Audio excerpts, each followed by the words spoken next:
Pour bien commencer avec Excel Web App, il est important de savoir comment son interface est organisée. Vous découvrirez comment retrouver les différents outils pour créer et modifier votre document et par la suite vous apprendrez à quitter l'application. Pour commencer, vous avez deux éléments d'interface. Une interface qui sera propre à votre navigateur et l'autre qui sera propre cette fois-ci à l'application Excel Web App. Pour commencer donc, je retrouve une fenêtre additionnelle pour l'application. Mais ici, il s'agit des éléments de mon navigateur avec la barre d'adresse, les éléments de retour et de suivant, ce qui vous permettra ici d'accéder à la page précédente. Vous pourrez à tout moment actualiser pour mettre à jour votre document. Et ici, je retrouve le nom de mon document, données client complète, avec les nuages du cloud pour me préciser que j'ai bien sauvegardé ce document sur SkyDrive perso. Mais vous allez également pouvoir retrouver votre document sur SkyDrive Pro, cette fois-ci depuis Office 365 ou SharePoint. En dessous, il s'agit cette fois-ci du contenu de l'application avec les éléments ici qui vous rappellent que vous êtes bien sur Excel Web App, le nom apparaît à cet endroit-ci, et à gauche, il s'agit de l'emplacement de sauvegarde. Ce document données client complète est bien sauvegardé dans un dossier Mes tableurs Excel et sur mon espace SkyDrive. Si vous ne voyez pas le lien SkyDrive, c'est que vous êtes ici sur SkyDrive Pro avec votre nom d'utilisateur. Lorsque vous allez cliquer ici sur le lien qui apparaît, soit SkyDrive ou le nom d'utilisateur, vous retrouverez la liste de documents, votre bibliothèque.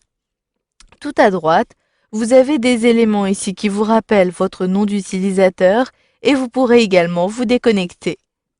Puis, en dessous, il s'agit du ruban.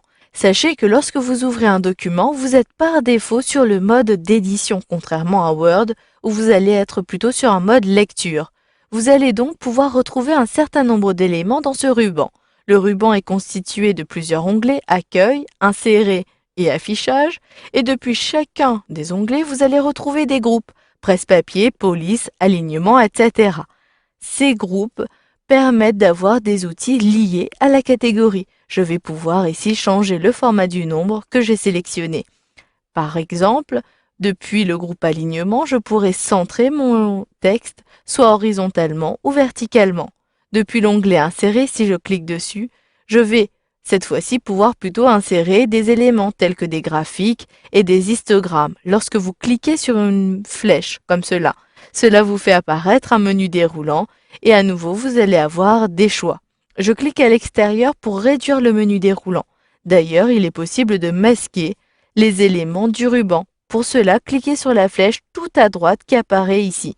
Si je clique, le ruban n'apparaît plus, mais par contre mon document est rehaussé. Pour faire apparaître à nouveau ces outils, il me suffira de cliquer à nouveau sur la flèche orientée vers le bas.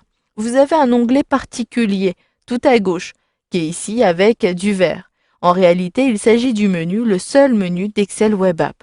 Et ici, il s'agit du même système qu'Excel en version bureau, avec un volet de gauche. Je retrouve notamment la fonctionnalité enregistrer sous, et à droite, vous avez davantage de catégories. Vous allez pouvoir enregistrer sous et même télécharger le document pour le sauvegarder sur votre ordinateur. À partir de ce menu, vous pourrez également quitter l'application. En cliquant sur quitter, je vais retrouver mon espace SkyDrive Pro ou perso.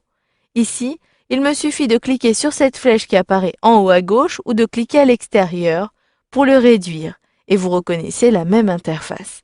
En dessous maintenant du ruban, il s'agit de la barre des formules. Cette barre de formules ici permet d'afficher le texte ou les données numériques que vous avez saisies. Il vous suffira de cliquer à un endroit pour retrouver la donnée à cet endroit-ci. En dessous, il s'agit de votre tableur qui est organisé selon des colonnes A, B, C, D, etc.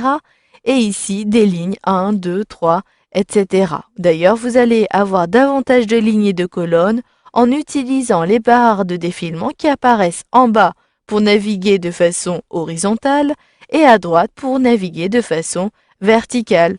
Je vois ici que mon tableau se termine en H21. En dessous, vous avez davantage d'onglets. Un onglet client, achat et région. Il s'agit des différentes feuilles de votre classeur.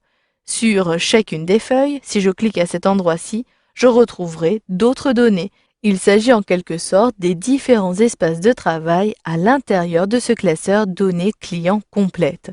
Pour naviguer d'une feuille à l'autre, vous pourrez également utiliser ces flèches pour faire apparaître toutes les feuilles si elles n'apparaissent pas à cet endroit-ci. Le dernier élément de cette interface est ici la barre d'état. La barre d'état se situe tout en bas avec des éléments des précisions. Je retrouve même le nombre de personnes connectées sur le document. Si vous avez partagé votre document, vous verrez ici les personnes qui sont connectées.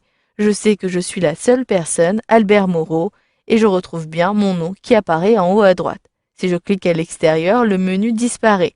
Voilà, vous avez donc vu dans cette formation comment naviguer à travers l'interface de modification d'Excel Web App.